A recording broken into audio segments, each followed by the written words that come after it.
Hey, everybody, welcome to another episode of Creatives Ignite. And I'm excited today. Do you know the last time I had Marius Valdes on, he had been in a How magazine featured. I don't remember what year that was. Do you? Nope. Okay. So you were teaching at South Carolina then, right? Yep. That was my first year. That was your first year. So that was 2012. So Oh he was, no, 5 years. Sorry. okay, you had been teaching 5 years, Yeah. but he was episode number 16. So, Any gray hair back then? oh, that's true. I did because had my first one when I was 14. So I can't really say that to anybody, everybody. I've always had gray hair. I've just colored it. Hmm. Anyway, so it has been a long time, and you have done a lot of different things. We both went to the same grad school, but we didn't know each other in grad school. So we have some similar memories that from that building that we were all in. And I Oh, yeah. remember you were on the third floor, right? Like when Mhm. we've talked about that. But you make some really cute, fun characters, and some end up on paintings, some are murals, some are posters for clients, some Mhm.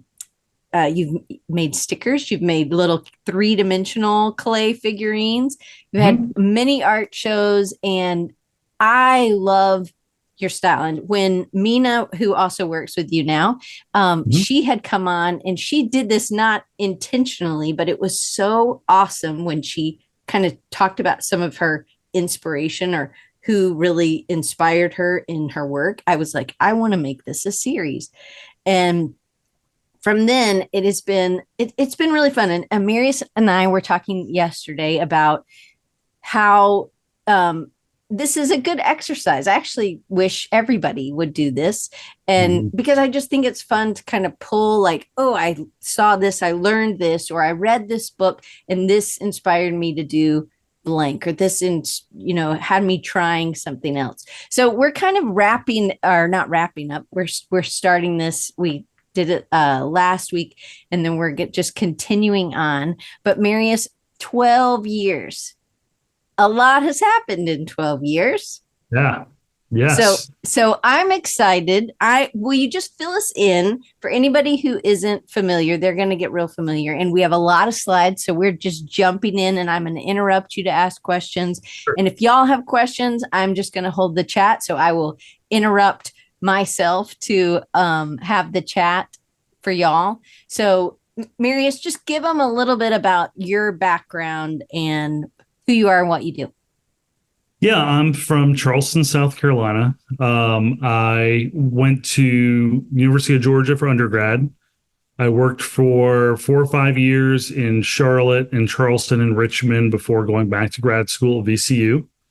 After VCU, I taught at USC Upstate for a couple of years, and then I moved up to Columbia, or I should say down to Columbia, and been here ever since. I'm going into my 19th year of teaching, which is insane. And yeah, I think what you said earlier, I have a gazillion slides. I think I'll cover a lot of this, but I just make a lot of different things, and I kind of think of things as being project based. So, I'll work on something with my hands, and then when I get burnout on that, I switch to the computer, and then I get burnout on that, I go back to working with my hands. Um, and fortunately, I always sort of seem to have a place to kind of land these projects, whether it's for a client or for a grant or for art show of some sort. Um, and yeah, I just try to keep busy. And when I'm not doing art and design and teaching, I'm usually on a soccer field watching my kid play soccer. So that's a big part of my life too, which that's something we talked about a little bit yesterday.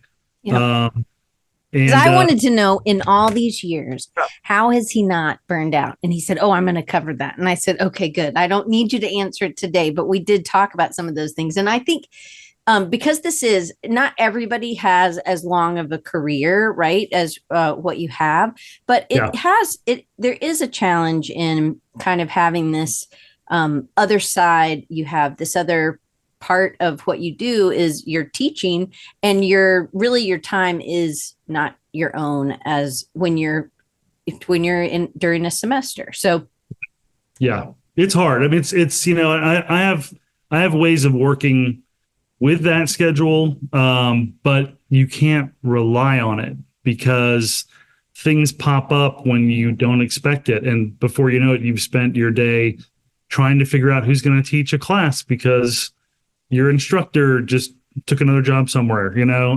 So it's I usually work in spurts, and I think one of the things that's really important, what you just said too, for people watching this, especially students, is this is a career worth of stuff. This is not stuff I did in the last year. This is like a years and years of work, and most of the people here have been around and in business for over 10 years, some over 20. So you are among your people here. Okay. Maybe people watch on YouTube. I always just think of it's just y'all who are here live. And if you didn't know, you can actually come live. But like Matt Wood, who just said, hey, in the chat, he's been doing illustrations for a long time as well. And so I think some of the things is that, but it's not like something you've just done. You've figured out certain things. You've written for grants. Yeah.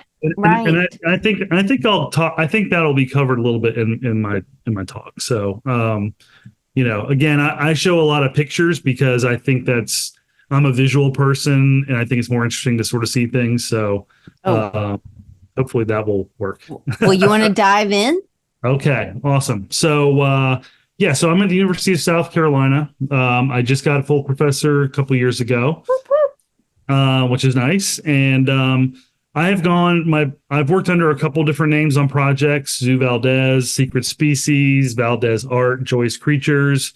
So if you Google any of those, it'll take you to stuff. So why so many different names? Great question. And believe me, that is the bane of my existence right now. I originally started calling myself Zoo Valdes because my first name is so hard to spell right. And I was thinking, what would be the easiest way if someone wanted to find me? And Valdes.com was taken. So I thought I'd make mostly animal-based characters, and I kind of think of them as a zoo of, a collection of animals. Mm-hmm. So I started using Zoo Valdes, and that caught on pretty well. But then I was getting a lot of phone calls from people asking if I had animals for parties and stuff like that, So you're like, yes, but they're on a canvas. Yeah. And then these other names I've kind of come up with, like Secret Species, the Unwantables, the Joyce Creatures, I kind of think of those as being projects. And I think also for academia, something I've learned from some of my colleagues is that sometimes it's good to have sort of your creative commercial work as a separate thing so it doesn't get mixed into the academia. And I've always kind of liked the idea of trying to launch a brand that's something that's kind of its own thing. And it's fun for me, the designer, to kind of design for those things, which I'll show you as we get into this too. Okay. It's great answer. Yeah. All right. So let me see. Okay.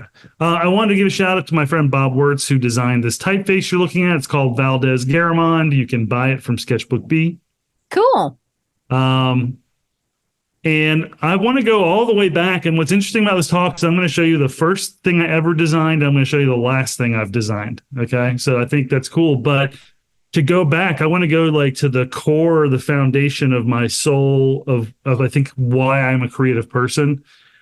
And I'll start with my mom, who my mom used to write letters like crazy. I mean, she would write letters to everybody. She was from England, so she would write a lot of letters back home because it was cheaper.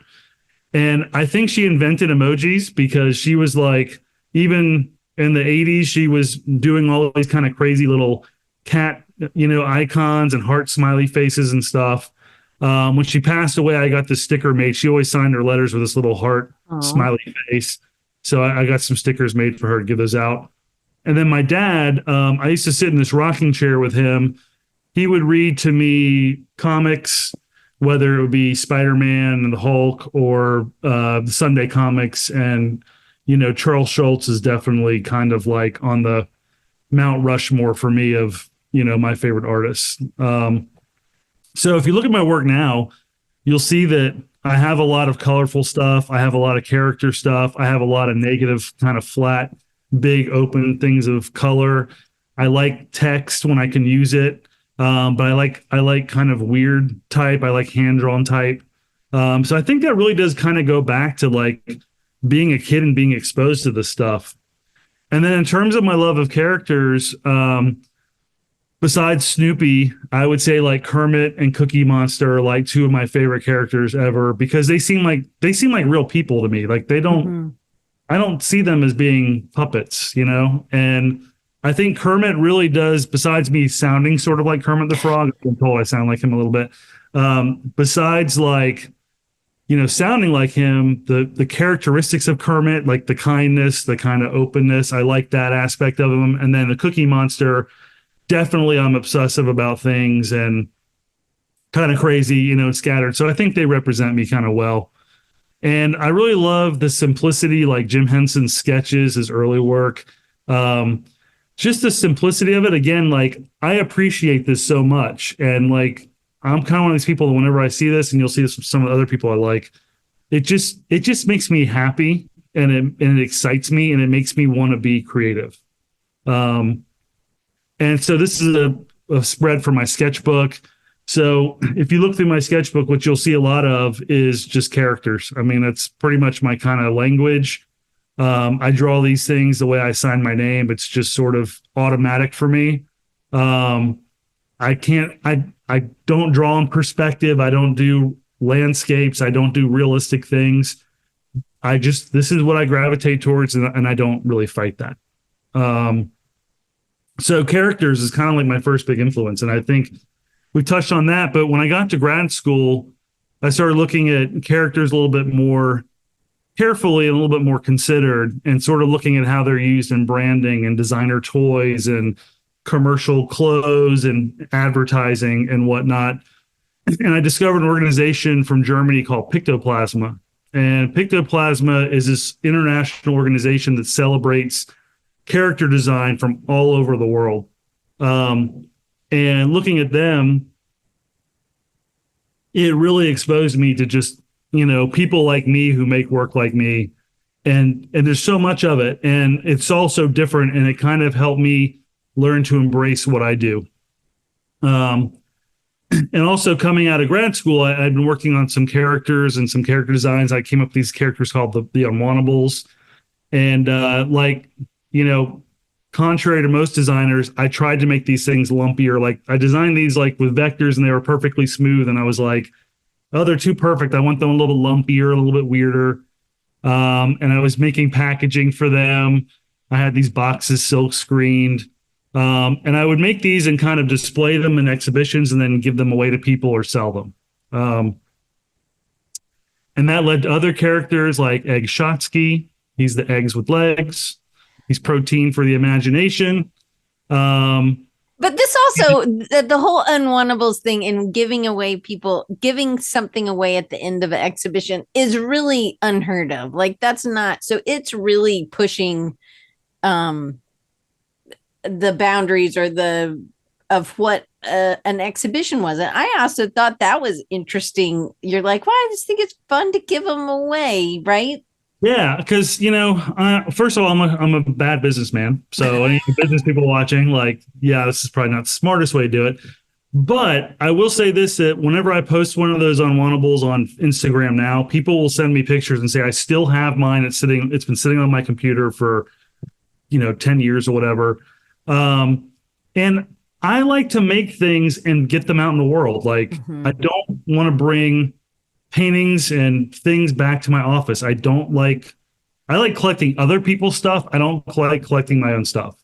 If I were to do a tour of my house right now, you would probably find 2 pictures in here that are mine in this whole house, So I like to make things and put them out in the world and kind of see what happens. And that has served me really well. I mean, that has kind of like led to other opportunities. And it's kind of like a leave behind when you go on an interview. Mm-hmm. You want to leave something with people remember you by. I think it's helped me in some ways. But some of the things I've done with these characters too is use them to draw from. And like, for example, making this inspired me to do this drawing, which I submitted into a Korean competition. I won the grand prize. I got a check for 1,000,000 yen, and I didn't want to cash it because I was like, this is so cool. I'm a millionaire, but I think it would end up being like $500 or something. But again, it's kind of that connected thing where it's like, I kind of make these things and it inspires me to do something else with it and try other things. After the Unwantables, I made sort of a different character because, again, I just wanted to explore doing this and trying to do it differently and better every time. And came up with this character. It's called the Secret Species. The non-action figure. They're non-action figures. That's right. And what I used these for mostly was to go into an elementary school, and I would give these to the kids, and they would write stories about it in their English class. Or I would give them clay and they would make their own characters and write stories about them. So it was kind of about using it for literacy and stuff. And again, like when we talk about my mural work, this project led directly to a relationship with an elementary school to do a mural later down the line, So everything you make is kind of an opportunity to make connections and do different things. Would you seek those teachers out to go and talk at the school? Or would they come to you?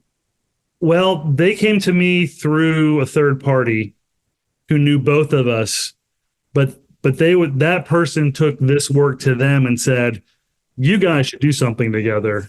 And, and again, it's just putting it out there, that person was an art education professor who knew the art teacher at a school.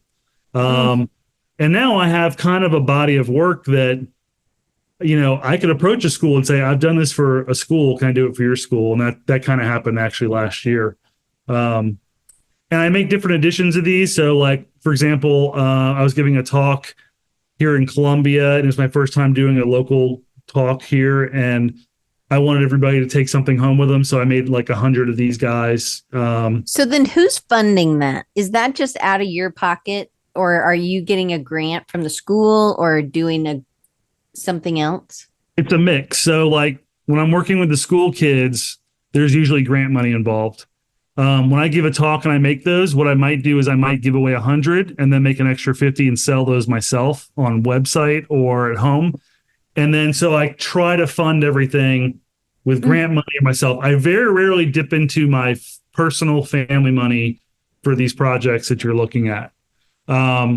And some of this stuff, the incentive too was trying to get tenure and get promoted and all that stuff. Right. So some of it is an investment. Right. And that's one thing we have to do is we have to win awards, the international things. You probably wouldn't have entered that competition had you not been a professor, maybe the drawing competition. And I budget for that every year. I always set aside $500 to $600 a year for stuff like that. And in terms of giving things away, I was asked to do a really big show at Miami University in Ohio, and it was kind of like a retrospective of all my Unwantables and Secret Species work. And I wanted to give out more, so I got tired of making the clay figures because it really does hurt your hands after a while. So I just started doing these little drawings and made these little envelopes, and there was sort of like a box with like 1,000 of these little hand-drawn. Each one was an original hand drawing, so you could just take one with you when you went. And I loved it. I enjoy doing it. Like there's something about it that makes me happy to make these things and to know that they're going out into the universe, but then again, like also designing a poster for the show, this won I can't remember what award this won, but this won something. These things won, I think they won like a best of an AIGA in show that we had in Columbia. So, again, it's sort of like, if you're not getting the kind of client work you want to make, like find a reason to make it for yourself and I'm the client. And that's always the most fun, In terms of designers, artists, and illustrators, it has to start with my man here, Gil Schuler. Gil is literally the man who I would not be a graphic designer or an artist probably without Gil. And if you look here on this is the first thing I ever made as a designer. I was at the College of Charleston. I was originally going to be a psychology major. I took an art class. I had never taken an art class before. I loved it.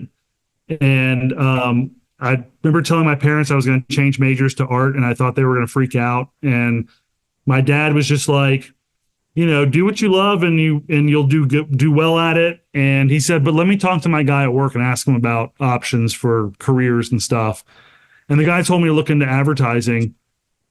So I joined the College Charleston Advertising Club, and they had a competition, and it was like design a poster or a flyer for the club.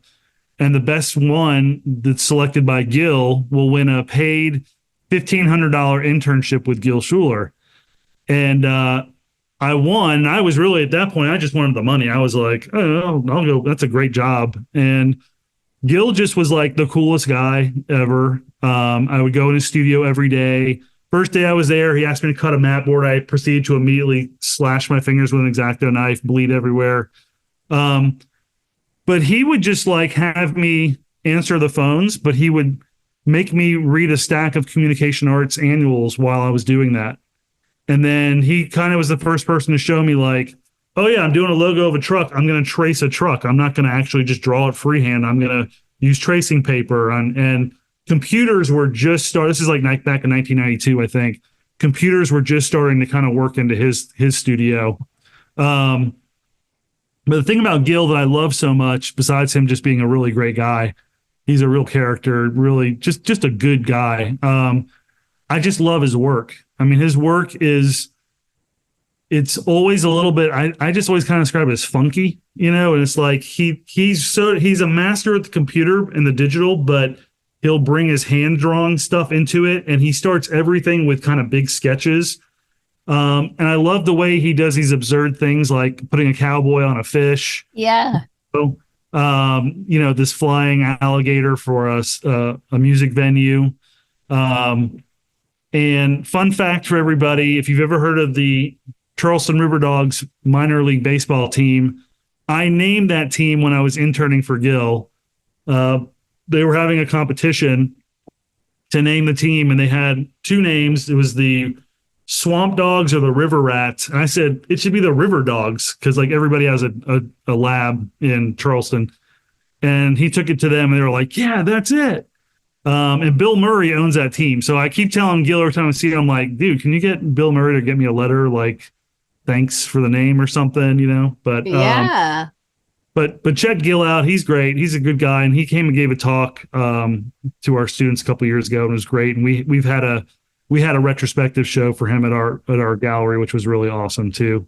Okay. So how did you get to Georgia if you were at College of Charleston? So Gil said, look, if you like design, you want to do this, you have to leave College Charleston. They don't have a program. He's like, you don't want to do advertising. You want to go into design. And at the time, Georgia was a really great place, a really good program. And also I'm a huge music fan. I love REM. And I was like, Georgia or Auburn? And I was like, I think I'll go to Athens. Like I've heard of Athens. Like that's like a cool, in the early 90s, like Athens was almost the next Seattle, right? Mm-hmm. So I moved there, and when I was there, I found, kind of discovered other designers that were really influential to me. Robin Ray from Modern Dog. Again, very similar to Gil in the sense that there's a lot of hand done mixed in with typography. You can tell she knows how to design both ways, but I love sort of that juxtaposition of the two. And Stefan Sagmeister, something that was really interesting to be exposed to, just sort of seeing this guy who thinks outside the box and just was doing weird stuff, cutting with a razor blade into his body and writing people's faces and stuff, Also, fun fact, I got to hang out with Sagmeister at Starbucks for 3 hours one day, and he is like the nicest, most wonderful, warm human being you will ever meet. I call him the Bono of design. I swear to you, it was almost like life-changing hanging out with him. Like my daughter at the time was very little, and at the end of his talk, I brought my daughter up. I said, could you just please like lay hands upon her? Just to give good vibes to her, and I got this great picture of him holding one of my Egg Shotsky's characters in my office, which is funny. I love that picture. Yeah, and then David Carson. So I think the theme for me, one of the things you'll see in my design work is I can design for really clean corporate stuff. I mean, I know how to do that. I understand the rules of typography. but I'm not really interested in those things. Like I really love the stuff that looks like it has more character, or that someone has kind of put their artistic background. That's why I always tell the students who are like advertising students that minor in design. I always say the background, the difference between us and you is that our foundations is in art, and it adds just a level of kind of, I think, warmth and funkiness and creativity to what we do, you know? In terms of illustration, Gary Baseman was a huge influence me when I was in college. We actually had an assignment where we had to call an illustrator, and I called him just out of the blue, and he talked to me for like 3 hours. And I was like, dude, I have to get off the phone. I can't afford this phone call anymore. Like it was because back, you know, you were paying for long distance. That's right. That was a brutal phone bill, but he just gave me so much like support. And I met him years later. I did a workshop with him, and he was not as nice at that workshop, but back at that time when it was very influential to me. And also what I love about him is he's kind of gotten out of illustration, and now he's doing things like art shows and making toys and products and illustrating games and animation. So I kind of take from him that he doesn't just do one thing. He does a lot of things. Mark Todd is an illustrator I really love. I think you turned me on to him years ago, maybe in 2012. I love him too. Yeah. And I preach to my students, like, I'm like, you know, they're worried about they can't draw well enough. And I'm like, go check out Mark Todd. Like he has this fun, like drawing in your notebook during class vibe, but it's so good and it's always so effective. And it's just, he makes these really kind of low tech toys too and stuff. And I just, whenever I'm hung up, I just go look at him, and he inspires me to make more stuff. David Shrigley, humor, I think, is an important part of my work. I don't take myself seriously too much. I don't take my work too seriously. I try to make people laugh. I've been at shows where people don't know that it's my show, and I see them walk by and they're laughing and stuff. Like that is so important to me. Like that means more to me than anything, than any award, you know? Yeah. So I think that goes back to, like, I really do think of myself as a failed cartoonist. Like that's probably what I wanted to be as a kid growing up, and I just never did, you know? But his dark humor, I like that. That runs in my family. We have my brother and I have a very, very dark humor that, I mean, we don't share it with many people because they would think we're odd, but,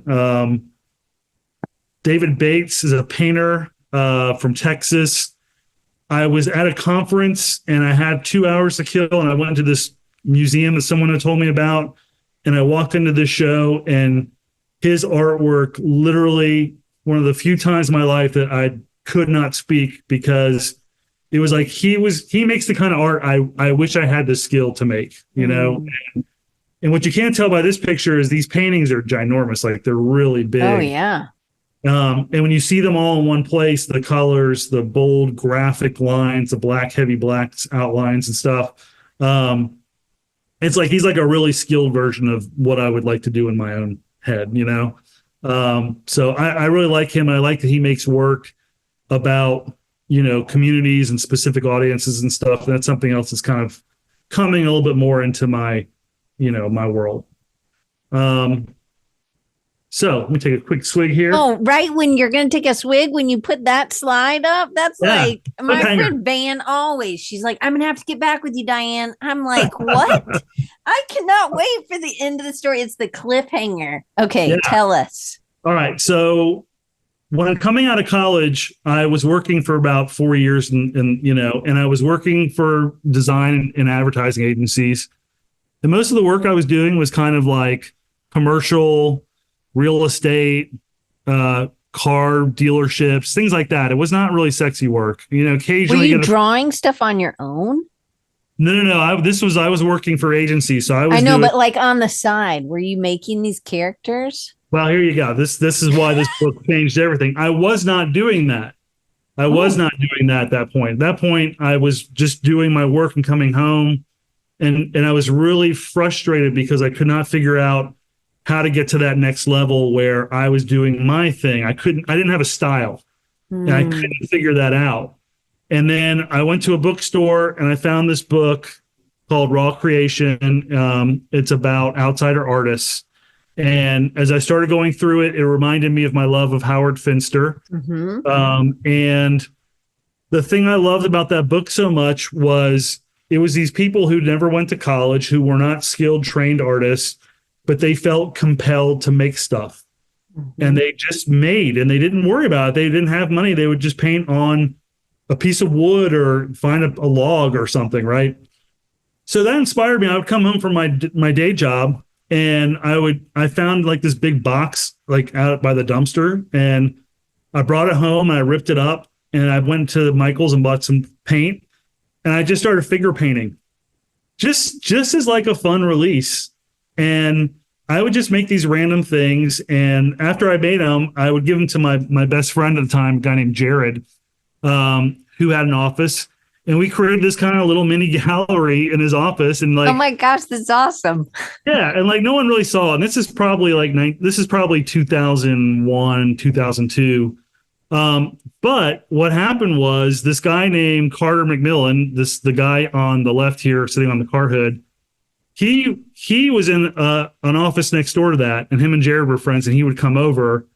And he asked me to make a painting for his office. So where were you? Like where was Charleston. your location? This is Charleston. Okay, you're back in Charleston. Okay. Yeah. And Carter used to own the Music Farm, which was a really well-known, famous club in Charleston that's had tons of big bands on the way up. So Carter started asking me to make paintings for his office. And then he had kept in touch with the new owners of the Music Farm, and they were going to do a 10-year anniversary for the Music Farm, and they asked if I would want to do a calendar of paintings for each band playing, and then they would have the band sign the paintings, and they were going to auction them off. Wow. So I started doing that, and we did that 1 month, and they raised like $10,000 or something, and they were like, "Man, everyone loved that. Do you want to do it again?" And I was like, "Yeah, sure."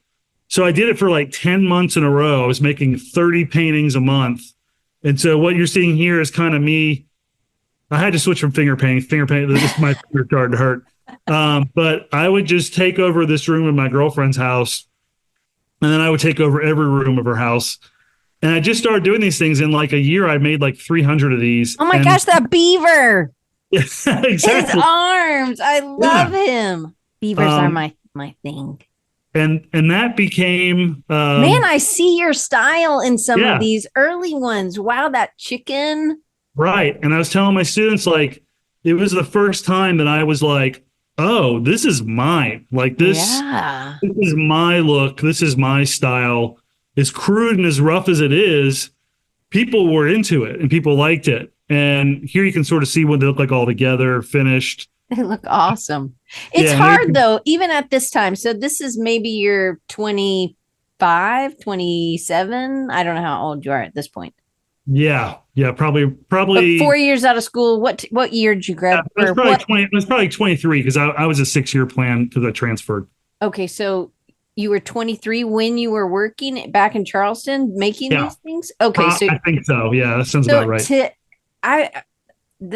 There's a lot like, you know what, because what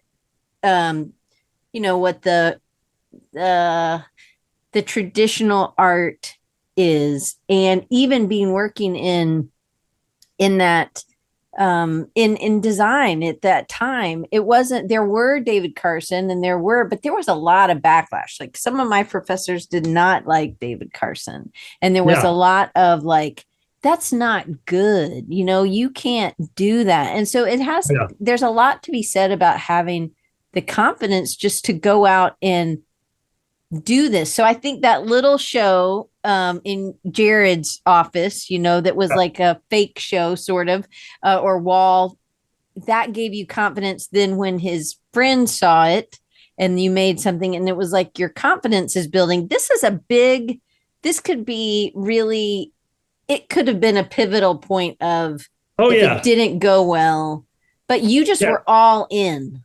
Well, but you have to remember, and this goes back to Gil Schuler. Gil was like, dude, those are awesome, Yeah.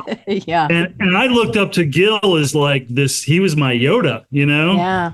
So the people that I was like, close to and liked, they were supporting me and they were like, dude, you got to do more of that. That's great. Keep going.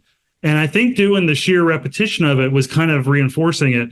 But the irony of this is that this is what I started winning design awards for. Like, I won my first Addy. I got into the Communication Arts Illustration Annual. I got into the Print Regional Design Annual with finger painting. It was like, I was like, what? Right. But it was just my friends that were supporting it. It was now being critically recognized by people. So I was having a lot of success with it. And so what I do, I moved away. I left Charleston. But Richmond was equally like, Richmond people really got my work too. And I would go to these art markets. They were like on a Saturday, and I would show up with like 20 paintings and I would leave with nothing.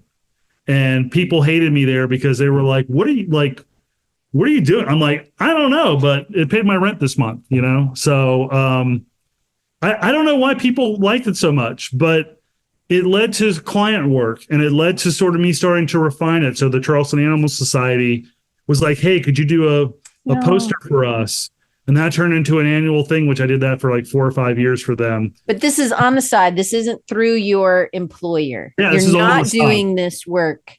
Okay. Right. Yeah. And the reason I left Charleston was because my wife and I, back then she was my girlfriend, we were both working at an ad agency they went out of business. And my bosses at that place were also Bobby Bostic, if you're watching. Bobby was super supportive and really cool. And he was like, hey man, can I buy that Vanilla Ice painting you made? I'm like, yeah, sure. And so like I had good support, and people knew what I was doing on the side, and they knew it wasn't interfering in my day job. And but they weren't asking you to do that at your day job yet. No, not at all. No, that wasn't really until, I've never had a day job where anyone asked me to do that. Actually, I kind of made it happen on, just doing it.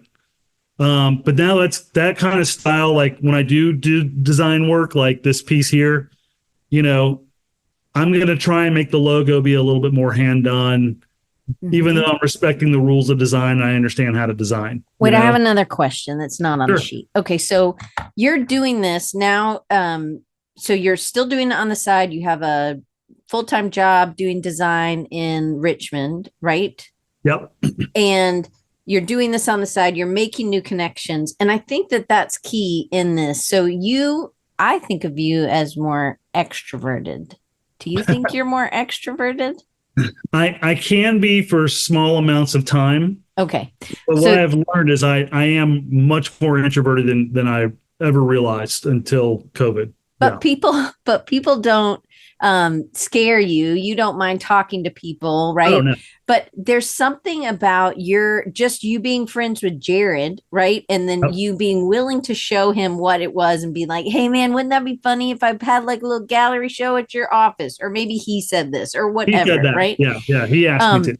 But like in having someone who could, so you have some good friendships, I think is what it is, that you're open. And how has community or the role of community, because I think a lot with stuff like this, if you didn't have anybody looking at this stuff, it could just be building up in your garage, right? Yes. Yep. So, but you went out to the art markets in Shockoe Bottom or wherever it was in Richmond, and you would sell your stuff. Like, how does community play a role in you getting the word out of who you are and what you do? Well, I think what it was, again, it's like I always say that I just enjoy making and then I want to share it. And so I think what I do is I kind of have these periods where I make a bunch of stuff and then I have to figure out how to get it out. And but like how long are these periods? Like, oh, it just depends. Like now it's usually like the month of December and then the summertime and maybe spring break, because I work around my school schedule. Back then it was sort of like I'd come home from work and, maybe on the weekend, if my wife was doing something, I would stay home and paint, I also work very quickly. Like, let's face it, the stuff I'm doing is not like, 100-hour oil painting. It's like, I like to be fast and loose and immediate with it. Right. If if I take too long on something, it just dies. It gets stale, you know? Right. But in terms of the community, I mean, I don't know if I think of it as community back then as much as it was I was just hustling and trying to figure out how to pay rent, you know? Mm. And it was sort of like, okay, I can either paint all weekend and go to an art fair, or I have to get a job, you know, outside, like a second job outside of my day job, or I have to go, you Mm. know, like when I was in grad school, it was like I can either do work study or I could sit at home and paint, and I would paint, you know, and that kept me from having to get a real job, and it was paying all my bills. Mm. So I mean, I talk a lot to my students about hustling and kind of creating opportunities, and I think I've really benefited from that. Um, I think these days it's a little harder because there was no Instagram or Facebook or anything back then. So now we're inundated with options of where to spend our money and buying something we like and tracking things down. But it's Back, also, go ahead. well, I was say back then it was a little bit more like, oh, there's an art thing. We need to go to it because there's going to be artists there and we can buy art, you But know? I also think you didn't take yourself so seriously. Oh, And maybe that's also that they're buying that joy. And I know it's like joyous create creatures or creations or yeah, Joyce Creatures. Well, it's joyous because they are buying your joy. It's like, oh my gosh, I did this. This was really fun. And then when someone buys it, they feel that fun. Like there's something, you know?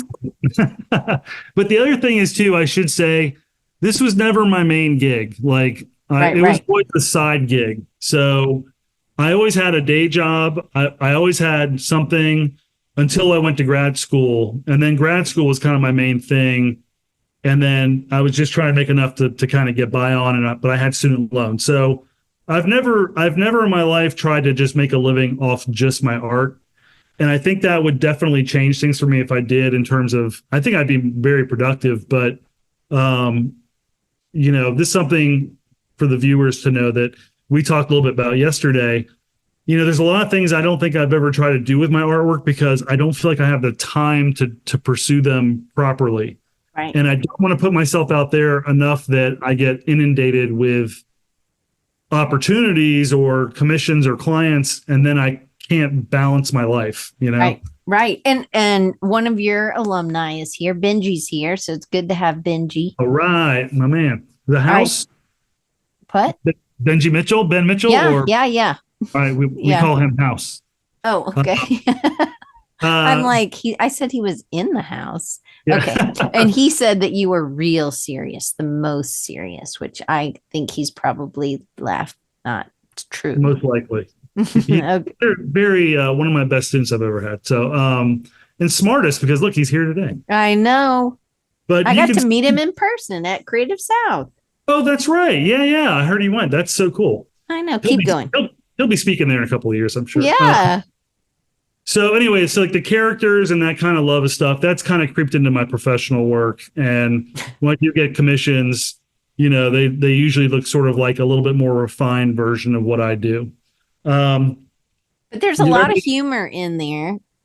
I yeah, think the humor is huge for me on, and that's the other thing that I love is that it is like you're this I don't know, bottle of energy, and then you're giving these, and then people are taking, you're giving them something to take away as well. And I think there's something that we receive when we own something of yours or buy, you give us something, even if it's a sticker or there's something spread when you are doing that stuff. Anyway, like keep going. disease, you know? Yeah, And like a disease. You are a disease. but the funny thing about that too is I can tell you right now that because I've made so much work, I will have people tell me, I rented a beach house in North Carolina this weekend. I went into the room and like the room was done up in your fish or something like that. And I had a student a couple years ago who was like, "Do you do dog portraits?" And I said, "Well, I used to occasionally." She was like, "We've had one of your dog paintings in our house for like 10 years, and I never made the connection until just now that was something you painted." So that's kind of cool. You know, you put That those is things cool. out there and see what comes back. Yeah. or even Mina, like Mina found a painting I did at VCU, like just like goofing around. I left it there and she found it in the basement and it's like at her house now. And I didn't know her then, it's Yeah. weird. So, I just feel like every time I make something and put it out there, you just never know what's going to happen with it. So let me ask you a question before we get into children's books illustration, Sure. or illustrator, whatever. Anyway, are you having are you an active sketchbooker? Are you drawing in sketchbooks, or are you like, no, I just take Amazon boxes Yeah, I draw all the time? all the Like, time. oh, It, good.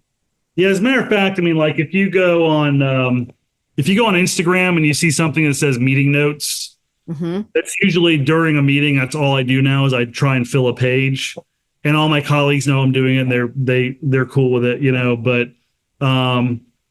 yeah, I draw a lot, like when I'm watching TV. A Mm-hmm. lot of it's bad. I mean, which is what sketchbooks should be. Mm-hmm. Uh, and but I'm a firm believer in sketchbook practice. I think, as a matter of fact, that's one of my last sections on this presentation. Okay, keep going then. Yeah. And it's because of people like William Steig. Now, I will tell you, this is probably my favorite artist, period. Like when people say, who's your favorite artist? William Steig. I just, there's something about the way this guy draws. He's a children's book author. He created Shrek. Mm. There's just something about his line quality, his colors, the characters he comes up with. It just, I don't know. It just energizes me. And then Delphine Duran is another one. I love her kids' books. I love her sketchbooks. The two of them just make me want to draw, Mm. and it's like we're speaking. My dad was Cuban, and when my grandparents would call, he would answer the phone, and all of a sudden he would just start speaking in Spanish, and it just sounded alien to me because he didn't speak the Spanish to us. And it's sort of the same thing where, like, when I see this type of work, it's just sort of like, oh yeah, I get them. Mm-hmm. Um, and from looking at their work, it has inspired me to try and make my own kids' books. I've done 3 kids' books. 2 of them were self kind of like Kickstarter or grant funded. A third one I did for the school, which was paid for, but I don't think it turned out very well, so I'm not showing it here because it was a terrible story. Sorry. But you're writing the story also.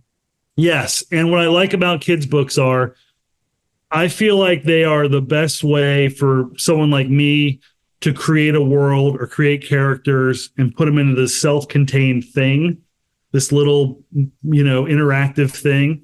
And it's fun, but it is very, very challenging. So like this is a book about secret species. This is to encourage kids to use their imaginations. This is Bird Break. This is about a book about introversion, and it's used for parents to have conversations with their kids about if they're introverted and kind of talk to them and tell them that's okay. I love the textures and stuff. So is this one, so both of these were self or Kickstarter or grant funded, and then like where could somebody buy this book if they wanted to?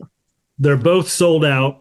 I've So good luck on used bookstores somewhere. Yeah, but if you come to Columbia, well, actually, the Bird Break book, part of the grant was that I would send these off to every public library in South Carolina and kids museums. So if you go to any library in South Carolina, you should be able to check this out. Okay, so let me ask you a question then. From this, did you have the idea to do a children's book and then you found a way to fund it? Is that kind of how this worked? And did you find that grant, or was that something like, how would, if somebody else wanted to do something, they're like, that's really neat, but I don't know how to do that, what would you tell them to do?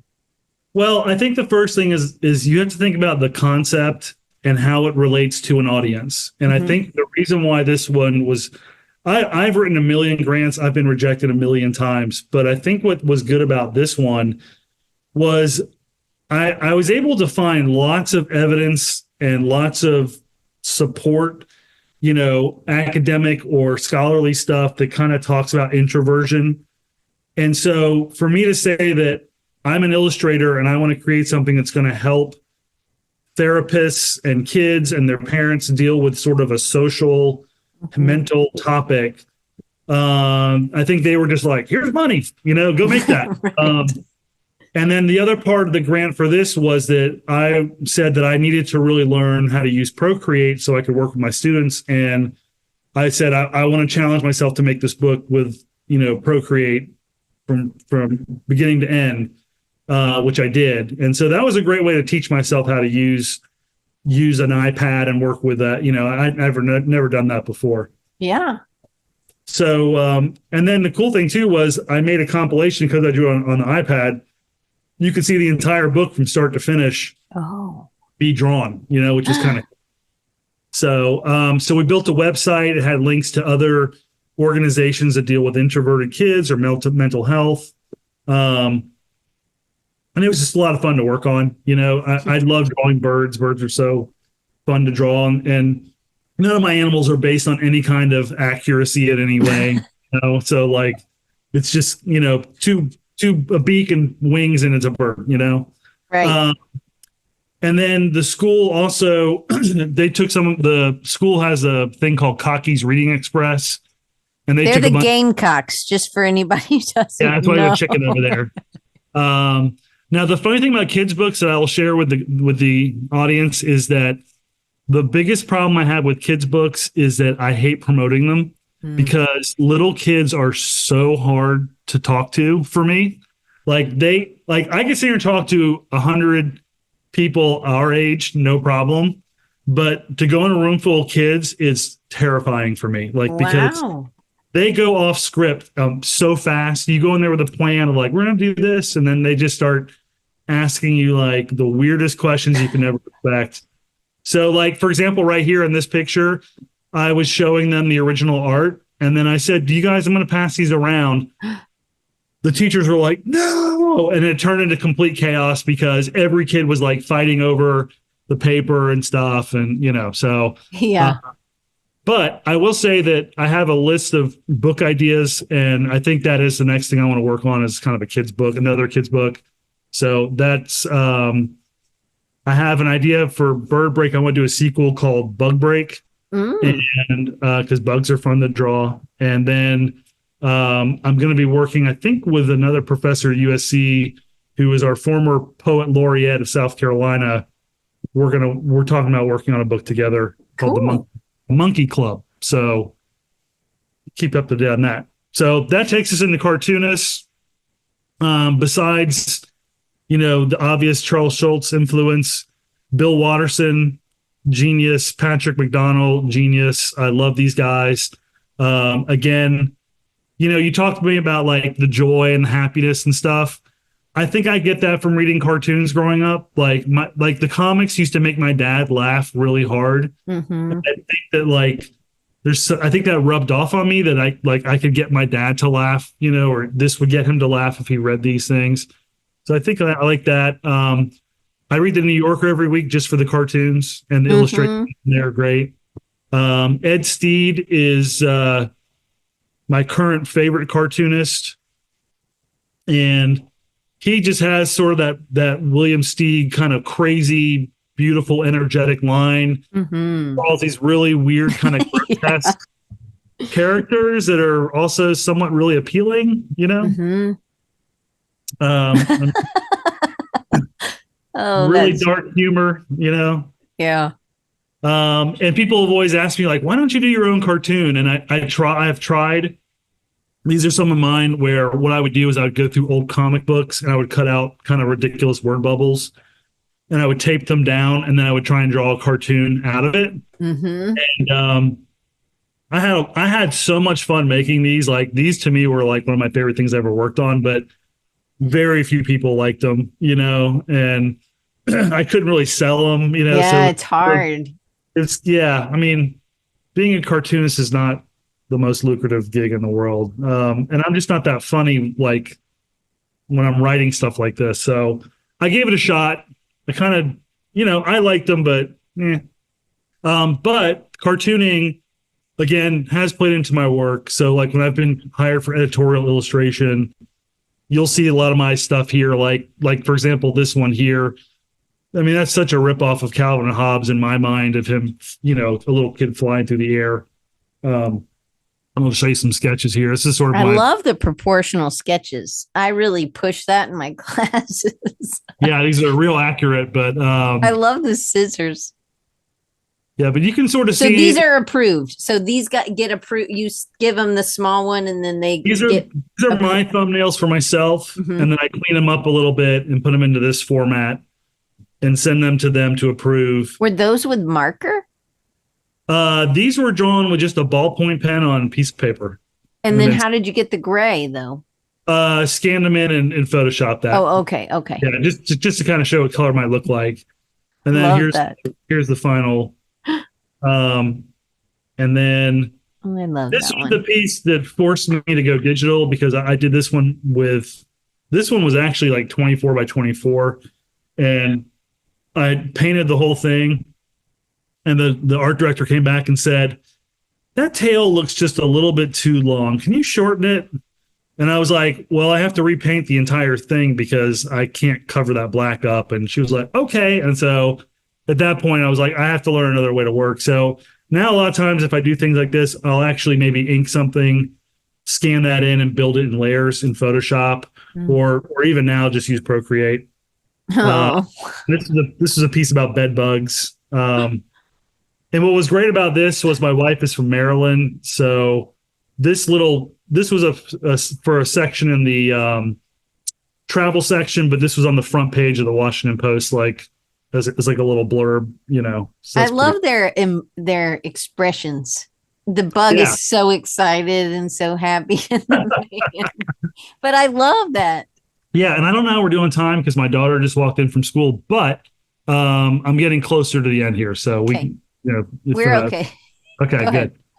All right. Music and space. I think for me, music is a huge inspiration when I make work. I don't ever paint or draw or do anything without some kind of music playing. Spotify told me that Noel Gallagher was my favorite artist last year, which I agree with, but I usually kind of like to listen to sort of rock, experimental things with lots of little cool, weird sounds in it. Anything that's kind of upbeat to get me kind of energized. And it also kind of reminds me to take chances. Like this is a band called TV on the Radio that I just learned about them a couple of years ago. And I was obsessed with them for like months because their just music is just so all over the place and it was so adventurous. And it just reminded me to be like that, And so I try to keep that in mind when I'm making. And then this past December, I was fortunate to be asked by my favorite band in high school, like a local band, was having a 30-year reunion. They asked me to do a poster for them, and that was like such a treat. Because that was like my musical awakening as a kid to go see these guys. I think this is the best duck I've ever drawn in my life, right there. And I like the guy playing the drums. Yeah, and that guy, his name's Jeff, and he lives in Florida. He's a great drummer. He's also a puppeteer, which is pretty cool. And this is the last thing I've made. Just a couple of weeks ago, my friend Mac. Part of the reason I got into design was because I was not a musician, but I wanted to play. I wanted to be a part of the music scene, And so I have done a lot of design work for bands. And my friend Mac, he's a Nashville songwriter. He has a new album coming out. He asked me if I would do some singles for him, cover art for whatever. So these are some of the ones, I pitched to him. I think he's using this one and this one. Cool. But that's the most recent thing I've done. And then in terms of space, I'm not in my office right now. I'm actually at home, but I always love seeing artist studios, and one of the best perks of my job at USC is I have a huge office space. So I use this a lot, and I collect books. So I have a wall of just inspiration. When you asked me to do this thing, all I did was walk in my office and look at my bookcase, and I was like, okay, that, and that. I have a huge collection of comics and artists I like. I used to collect a lot of vinyl toys. I've kind of put some of those away recently. I like art concept books for movies and Star Wars and stuff because so different than anything I do. Um, and then in the summertime, I will take over a classroom and I'll have a huge studio that any New York artist would kill for. And then I'll use my office during the school year. I'll just take it over and use it as I need to. Put stuff on the floor, on desks. During COVID, I was working out of a closet in my carport. I don't use a lot of fancy stuff. This is my easel is a box that someone left in my garage at a house I bought. And, I use plastic cups and stuff. And, I just kind of adapt to whatever my work calls for. So like during COVID, I would just sit in the hallway and, draw there if I need to. When I was working on the kids' books, I didn't need a lot of space. I just needed things to kind of put thumbnails and notes up to kind of plan it out. People have asked me to paint weird things before. Like this is a car I did for Spoleto back in 2000. Cool. And I've been asked to paint like the backdrops of theaters, so it's all about hustle, and I think that's one of my other inspirations is people that hustle and have passion projects, and that do it consistently. Like I really admire people like that. I was showing my students this recently that these are all the different things I do to make money and to kind of create opportunities for myself. I study a lot of people that I think make really great art, and I will look at their work and see how they're selling it, how they're presenting it. So I'm always trying to learn from successful people. I've had an Etsy store where I sell paintings. I've done commissions for State Museum. I've sold at arts and craft shows, small galleries, big galleries. I just had a show here in Columbia where I had like 200 paintings like this. Wait, what about the bags? Like you did this bag thing? Yeah, so I was using this paper bag to wipe all my brushes off when I was painting the bigger pieces. Mm-hmm. I liked the way the paint went onto the paper bag, and I just one day did a bird like for fun and hung it up and sent a picture up to my wife, and she was like, "That's awesome! Do more of those." So because those are super. If people are looking for something affordable, it's still big. Mm-hmm. But these obviously maybe aren't as archival, but they're fun and they're fun. You can just hang them with a thumbtack, or if you were to cut the handle off, I saved a couple of these for myself, which I never do because I want to get a couple of them framed. I just love the way the color pops on the paper. It looks and they look good together. It's real easy to put them up like that. So it was a last minute thought. I literally did that the weekend before the show was installed, and wow. And that was one of the things people were taking selfies in front of it, Oh, cool. Murals to me are just big doodles, so it's the same thing, but it's just a bigger space. But the thing about doodles that are great is people do pay more money for doodles, for murals. So I do some of them with like traditional paint on panels. Some of it's digital. This is digital. This is digital. This was one at the Richland Library where it's made the mural is made of 1,500 bookmarks. I drew half, and then the community drew half, and then with just Sharpie, right? With just Sharpie, and then these two interns here, Rachel and Ashlyn, they helped compile them all together and colorize some of it. But it's pretty cool. Yeah, it looks really great. The file size on this was 6 gigs. It was a 6 gig Photoshop file. The woman who worked at the actually, I won't tell that story. That's too long and whatever. But it was a huge undertaking. But if you see it in person, it's really, really cool. This is in the Richmond Library? Richmond Library in downtown Columbia. Okay. And the thing about that was I was asked to do this because I had made a proposal. The library got a bunch of money to do renovations. And I proposed doing a much, much smaller version of this at another branch. And they liked it so much, they were like, we want to do this in the main library in our kids' room, kids and teen room. And the cool thing about this was when this came out and I started posting pictures of it, I got a call from the South Carolina, the MUSC Children's Hospital, and they had seen it, and they were like, "Man, we're building a brand new children's hospital, and we have tons of blank walls. We should talk." And they originally commissioned me to do just like pieces for the hang in the exam rooms, but they were talking about like, "Oh, we've got floors of wall space," and I didn't hear anything from them for like a year. So I don't know what happened. I don't know if they didn't like these or whatnot, but I think they just got really busy. And so then an opportunity for a grant came up, and I called them and I said, "Hey, I can probably get $10,000 to do a mural for you, and it'll pay for everything." And they were like, "Yeah, that would be great." So I worked on that for them. Oh, And these are all animals of South Carolina. And the cool thing about this was they liked it so much that then they commissioned me to do other murals. And so again, it's that thing where you give a little something and hopefully something good comes back to you. And it did in spades. And I can tell you that the thing about doing this is it's like, this really is truly the best audience you could ever have. The sad thing is the only people that ever really get to enjoy it are people that are pretty sick, you know? Mm-hmm. But to know that like a friend of mine, he had to take his kid to the emergency room and get an x-ray. And this is in the hallway by the x-ray machine. So to know that like you can distract somebody when they're going through like something really kind of scary and tough, like that was a really rewarding thing. And that really just kind of encouraged me to really put a lot of work into it. And then they opened a satellite health facility somewhere else, and they asked me if I could do something in their lobby for that.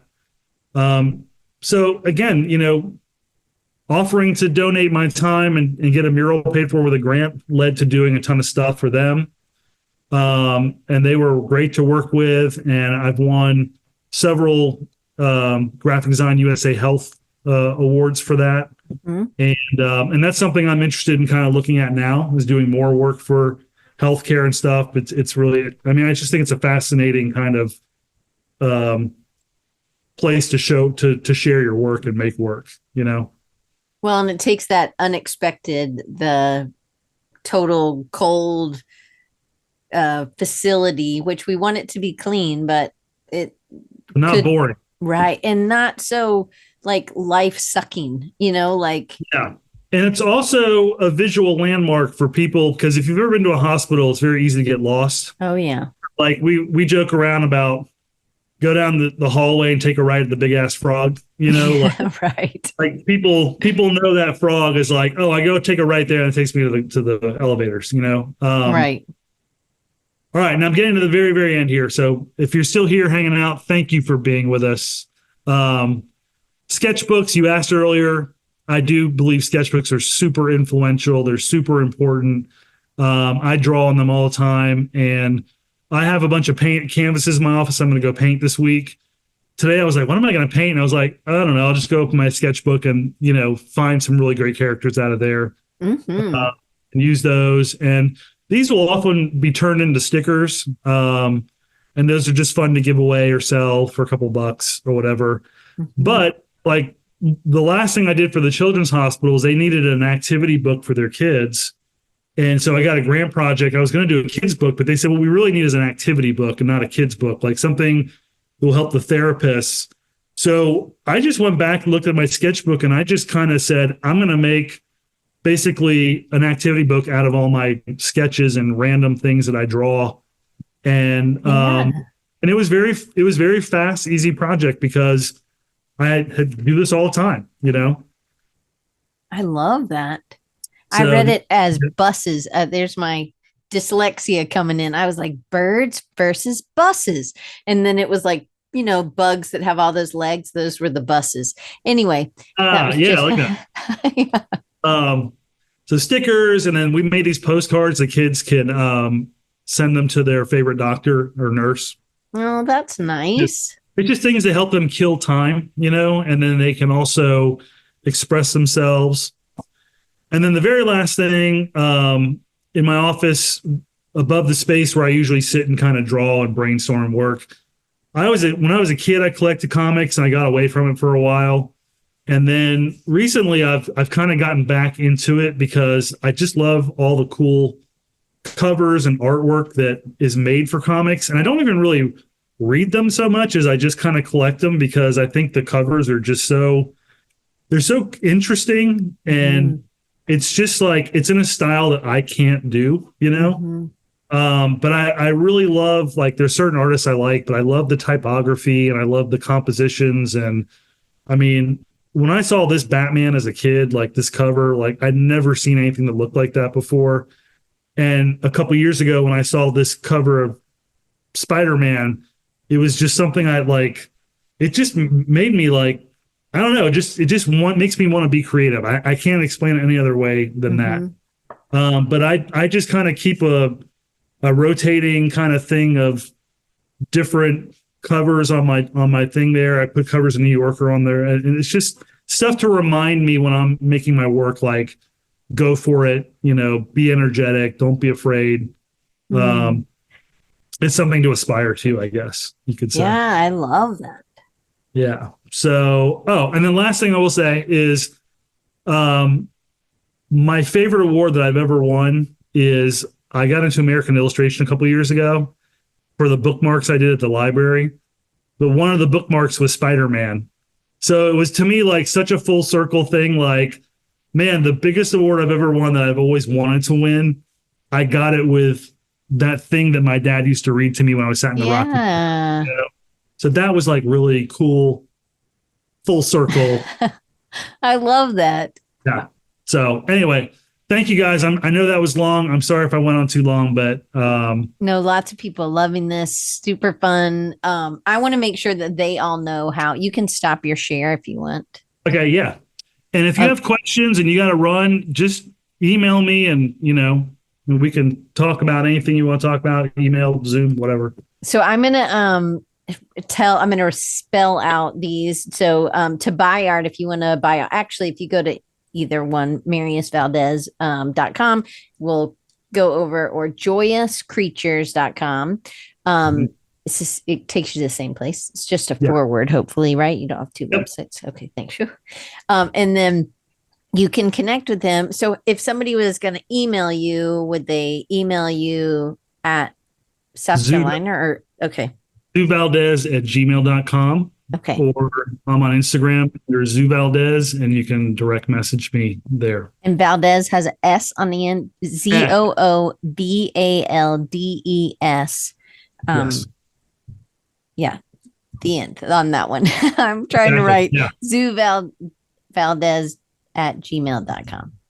I just think you have done a lot. You have an amazing body of work, but I also love, one of the things when I'm thinking about how this came to be is that, or like the hospital thing, it's like or the library, you had a grant, or you said, hey, this is a good idea, or you did something small, and then somebody else wanted you to do something else. You did something, and then they said they had something else, and you kept that in your mind when you read something about another grant, and you're like, ooh, this would help them. Instead of it just being about you, you're really thinking about, hey, how can this better the community, or how can this better the experience? And that's the designer in you of trying to make this space and the experience better and communicate something to those kids or the families, or even the people that work there. So I love this, and I can't wait to see what you do next.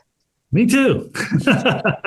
So I usually ask this at the end, is what is the plan? What is, and you had told me the other day that you're like, I don't know, there's a lot of opportunities I've kind of in between. And so we didn't really get to talk about this, but I do want, since I talked about it in the beginning, how do you not burn out? Yes. So one of the things that has helped me is that I have a daughter who's now 17, but for the last 10 years, she has been doing travel soccer, and it's insane. And for those of you who have small kids, don't do it unless they're really good, which my daughter is really good. And it has forced me to have to take breaks because we go on the road. when she was younger, couldn't drive. I'd have to take her to practice 4 nights a week. When I'm making work, I'm not going to do it sitting in a car. Like I'm not going to. I might doodle in my sketchbook or something, but if I take my daughter to Florida for a weekend, that forces me to have some downtime, and it's really healthy. And I think the other thing I did when she was little was I would try and work very hard to do everything I was going to work on between 9 and 5, so that at 5 o'clock I pick the kid up, go home, and it's family time. And it takes discipline to kind of do that. And now what's happened is my she's driving herself, so I'm getting more and more time back now. And in another year, she'll be in college. So I think I will have to learn how to figure that out a little bit different. But that is, I think, forcing yourself to have breaks or having something, even like the comics, for example, like that's just kind of a silly hobby that sometimes like every Wednesday I'll go down to my local comic book shop and talk to this guy that owns it. He's this kind of lovable, grumpy guy. And that's just kind of like a nice little break of getting away from the normal stuff and, go to a comic con on the weekend and walk around, look at stuff, just taking little breaks, things that are interesting. I play the guitar a little bit. I'll come home and, strum the guitar and stuff. Like it's just a different set of, creative muscles. Mm-hmm. I'm also a huge basketball fan, so I will watch a lot of basketball. Go Duke. Go Duke. I'm a big Duke fan. Go Celtics. I think like having that kind of healthy, those little hobbies, I think on the side are really important, because if you don't have those things and all you're doing is working, the work is just going to get stale and feel like drudgery, So well, and I love the one thing that I'm pulling. I don't ever listen to music when I'm not a big music person, but I don't listen to music, but I think that I like that you were listening to people that were reminding you to be adventurous. Yes. And I think that there's something to that. So what else I wrote, what can remind me to be adventurous? And then I said, what makes me or anybody here, like what makes you, when you look at it, you just want to draw, like, oh my gosh, I've got to record this, or this is inspiring me to make something. And I love that you just started with boxes. A long time ago, you just started with a big cardboard box and you just saw it as an opportunity to play, and you just went with it. And I love how it's, you've really embraced the play and embraced spreading joy. And anyway, we've had a great conversation, of course. Yeah. But well, thank you. Hopefully it won't be 12 more years. Amen. Let's not let it be 12 years. I super appreciate you, Marius. And just thanks for being willing to, because it takes a lot to do all that 150 slides, but I really appreciate you doing that, going the extra mile. Well, thank you for having me. And I love what you said at the beginning. I think for me, it really was a nice exercise to think about who are your influences and why do you do what you do? And I mean, I kind of went through this a couple of years ago when I was going for tenure. It kind of forces you to look at your career and kind of write about it. But doing this where you're like, you know what, I'm going to talk about TV on the radio today. Like that's not something I do in academia, but that weird synthesizer sound on the third track of their second album, like that's just as important to me as, Saul Bass or something like that, So yeah, you got to tap into those things. Yeah. And I like the unexpectedness. So you're always kind of breaking those walls for me of like what a art exhibit was, or how you can put bookmarks on the wall or ask people to be part of something. And I like for the bookmarks, I remember when that was, and it was like small enough where people didn't feel like, oh no, I can't do anything that big. Like right. It was easy enough that it was something that they could get lost in, but then they could also point to and be like, I made that one. And I think stuff like that's really important. But you've always been like that about, bringing people into the fun. And maybe that's where the being funny, because it's not really funny if nobody's laughing with you, That's true. That's true. So that's a great point. I mean, like, I think that is that thing. Like you make something and I like to share it. Like I don't want to make it in a room by myself and no one ever sees it. I mean, that's just, I don't know. It's interesting you say that. Like sharing it is an important part of it, you know? So yeah, the sharing. I mean, I liked when you were like they're at there and they're laughing. They don't know who I am, but they're laughing. And it's like, oh, that makes me feel good because then that's something that it's a multiplier, you know, like yeah, it's just it's just like your dad. You said, oh, if I can make my dad laugh, or he would laugh when we were reading Calvin and Hobbes or whatever, and it would right. be like, whoa. And I think it's just the way you look at life. And that's how, Calvin and Hobbes or any of those, I think a lot of times those why they're so good is because it's like, oh my gosh, if Yeah, only I had thought of that. Yeah. yeah, totally. But anyway, So I love that you're confident and but I mean, like the paintings, if you guys look, like they're not all just flat, right? The characters have um multiple colors in their heads sometimes, and they oh yeah. really are beautiful. And I wrote that book down. I hope that that book still exists, the Outsider Art, or the Raw Creation, Outsider Artist, that one. It does. I've seen it online recently. I think it's about $30, so you can probably still get it. Okay, I can afford $30. All Yeah. right. Well, Marius, I hope that we get to see each other sometime soon. And thank you so Well, much for doing this. And next week we have Damian Williams, and he's going to do the same thing, but it'll be different because it's somebody else. And I'm just thankful that y'all stuck around for an hour and a half. And I hope y'all have a great day. And I hope you do this too, because I think this is a really neat exercise. So I hope you take the challenge and do this for yourself. All right. all right. Thank you so much.